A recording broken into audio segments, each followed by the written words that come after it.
तर आता आपण बघूया साइन कॉस टॅन थिटाचं कशा प्रकारे आपण ट्रिकली सॉल्व करायचं किंवा ते कशा प्रकारे लक्षात ठेवायचं त्या व्हॅल्यू. तर बघा ट्रिक बघा सोपी आहे. फर्स्ट ऑफ ऑल काय करायचं तुम्ही हे लिहून घ्यायचं sine theta cos theta tan theta cosec theta sec theta आणि कॉट थिटा. हे झालं का? हे माहिती तुम्हाला डिग्री असते. हे असते 0 डिग्री ते 30 डिग्री 45 डिग्री 60 डिग्री आणि 90 डिग्री. तर बघा ट्रिक इम्प्लिमेंट करताना काय करायचं, सुरुवातीला काय करायचं आपण 0 ते 4 पर्यंत संख्या लिहून घ्यायच्या. 0 1 2 3 4 लिहिल्या का? त्याला काय करायचं, प्रत्येकाला 4 ने डिवाइड करायचं आणि सर्व संख्या अंडर रूट मध्ये घ्यायच्या. Under root under root under root under root. हे घेतलं का सोपं आहे. आता काहीच नाही. आता बघा हे अंडर रूट आहे ना, फाइंड आउट करायचं. आता बघा मी तुम्हाला सांगून देतो आधीच, अंडर रूट 4 असतो 2 म्हणजे 2चा स्क्वेअर 4 समजलं. आणि अंडर रूट 0 0 असतो, याचं काय नाही. इथं तुम्हाला सगळ्यांनाच माहिती आहे. अंडर रूट 2 ची घेता येत नाही म्हणून तो अंडर रूट 2च करतो आपण. किंवा अंडर रूट 3 आहे, 3 पण घेता येत नाही म्हणून तो अंडर रूट 3च ठेवतो आपण. समजलं. आणि 1चं 1च असतं, एवढं लक्षात ठेवा. 1चा स्क्वेअर 1च असतं. समजलं ना. तर बघा 4 अंडर रूट घेतला, पण 0 ला कोणत्याही संख्येने डिवाइड केलं उत्तर येतं 0. सो ही व्हॅल्यू आली 0. आता बघा अंडर रूट 1 किती आला इथं 1 हा, आणि अंडर रूट 4 किती आला 2. सो 1/2. 4चा अंडर रूट किती आला 2 आला का नाही. सो आता बघा अंडर रूट, आता काय करायचं डिवायडेशन करून घ्यायचं. बघा 2 नी 4 ला पण भाग जातो आणि याला पण जातो. सो बे एक बे आणि बे दोन्ही. बघा 1चा स्क्वेअर घेता येईल. सो कसं करू आपण 1 आणि त्याला डिवाइड बाय हा 2चा नाही घेता येत मग तो तसाच राहील अंडर रूट 2. आता बघा 3 आहे, 3चा घेता येणार नाही, 3 तसंच राहील. 4चा घेता येईल. सो 2.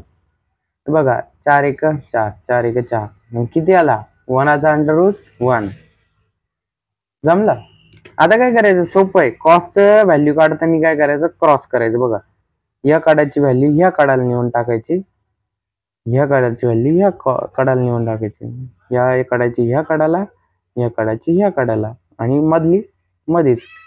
बघा 1 अंडर रूट 2 1/2 हा 0, हा अंडर रूट 3/2 आणि हा 1.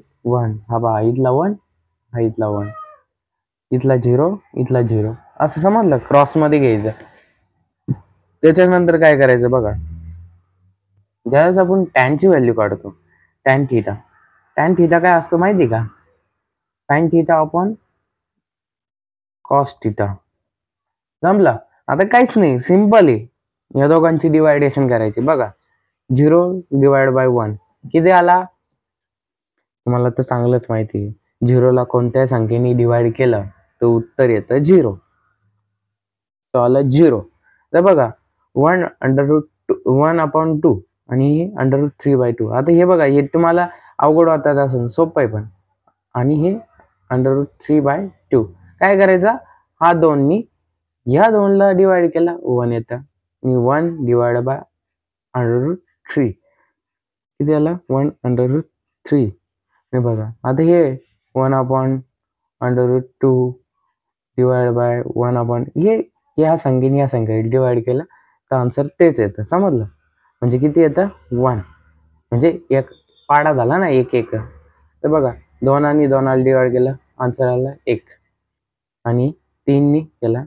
सो हे 3 खाली का दिले नाही, खाली एकच राहतो. सो 0 नी कोणत्या संख्येला डिवाइड केलं तर उत्तर किती हे आपण सांगू नाही शकत, म्हणून असं चिन्ह दाखवतो. So we can not told. चालेल.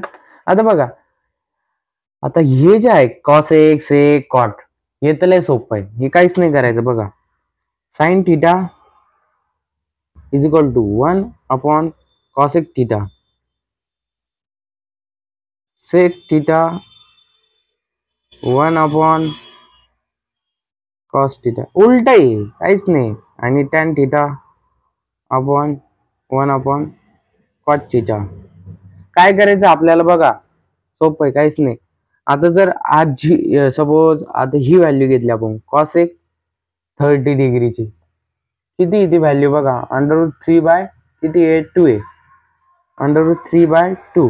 आता करायचं काय आपल्याला?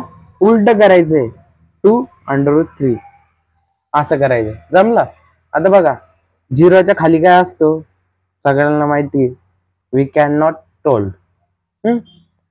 आता बघा, 1 हाफ 2 आहे, ते काय करावं लागेल आपल्याला? उलट. त्याच्या उलट केलं 2/1 आलं. आता बघा, इथं किती आहे? 1√2. काय? √2/1. किती आहे? √3/2. किती येईल इथं? सो 2√3. इथे किती आहे? 1 आहे. 1च्या खाली 1च राहतोय, सगळ्यांना माहिती आहे. सो 1च राहील इथं. समजलं? आता इथं पण तुम्ही ते यूज करू शकता, पण तुम्हाला असं सोपं म्हणजे इथं 1 येईल, इथं क्रॉसला म्हणजे सेंटर, म्हणजे याच्यासारखं. पण राहू द्या, असंच करा. बघा, 1च्या उलट 1च, आणि हे 2/√3. इथे किती? √2/1. 2/1. जमलं? आता काय करायचं? कॉटला पण तसं 0च्या खाली असतो वी कॅन नॉट टोल्ड, √3/1. याच्या काय असतो खाली? 1/1.